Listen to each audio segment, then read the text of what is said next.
In this video, we will learn how to connect data video PDZ cameras and the data video iCAST10NDI video switcher to the VoiceTRX100 through a network connection. After all the cables and power supplies are connected for your workflow, you're ready to add the devices to the camera pool and switcher pool for the VoiceTRX100. First, the data video VoiceTRX100 needs the IP address of each device. The first option is to have devices connected using their dynamic IP address, which is assigned by your network.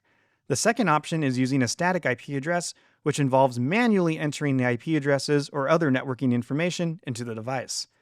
The choice depends on what you prefer and on the settings of your router and network. To set a data video PDZ camera into dynamic IP mode, the camera must have DHCP mode turned on and then be reset. Step 1. Connect the PoE or DVIP, LAN, or NDI port to the network using the Cat6 Ethernet cable. If using a PoE Plus switch, make sure it is connected to the same network as the VoiceTRX100 and your video switcher. Step 2. Connect the HDMI output from the camera to a monitor. Step 3. Using the included TV-style remote that came with the camera, press the menu button and then scroll down to Network, press Enter. Step 4. Use the arrow buttons to switch DHCP mode from off to on and press Enter. The camera will reboot into DHCP mode. If DHCP mode is already on, toggle it to off, back to on, and then press Enter. This will refresh the camera and request a new IP address from your network. Step 5. Press the menu button and scroll down to Network Settings.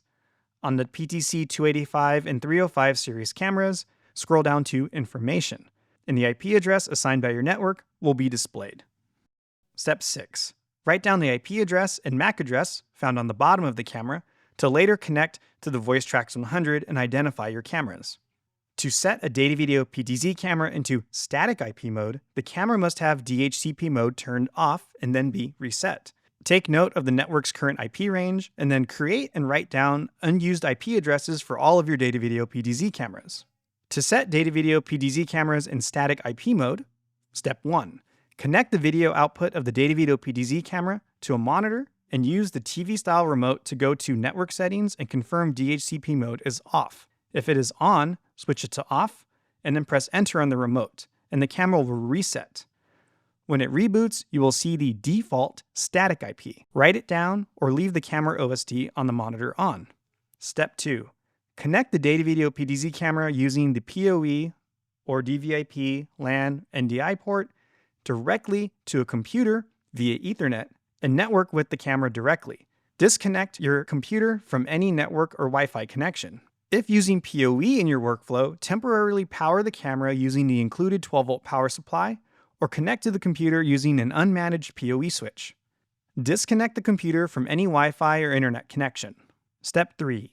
Enter the default static IP address of the camera into your internet browser. The default username is admin and the default password is admin all lowercase. If you're having trouble connecting to the camera, go to the network settings of your computer and confirm if the default gateway is set to the same range as the camera. Go to Network, and here you can enter your custom IP address. Also configure the network mask, gateway, and primary DNS according to your network settings on your router. To save all your changes, press Apply. For the PTC 140 series cameras, go to Network Configure, and then Ethernet, and then here you can enter in your custom IP address, subnet mask, and default gateway. Press Save to confirm your settings and reset the camera. Now it's time to add the camera to the camera pool of the VoiceTRX100. In the VoiceTRX100 interface, under Device, click on Camera Pool. Click Add Manually. Select the module as DVIP PDZ camera, give it a friendly name, for example, Camera 1, and then enter the IP address you created for the camera. Then click Add. All the cameras that have been added will now appear in the camera pool.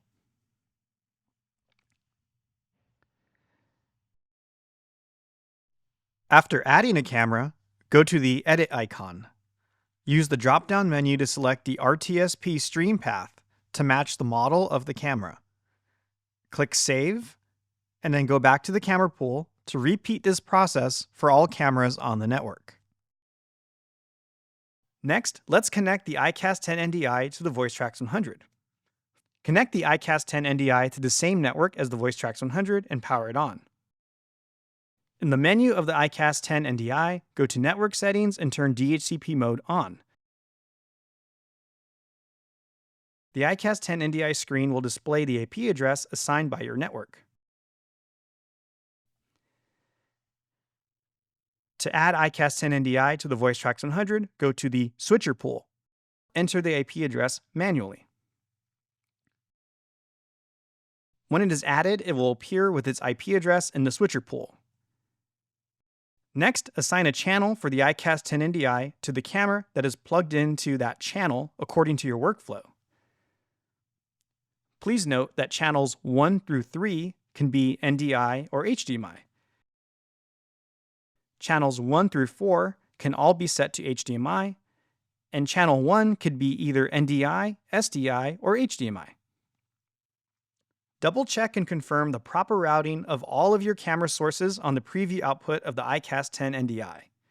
Choose each channel, then choose a camera to pair it to that channel. This is important later, as when each zone is activated, the VoiceTRX100 will give a command to the camera to move to that zone, and then the iCAST10NDI will switch to the input for that camera.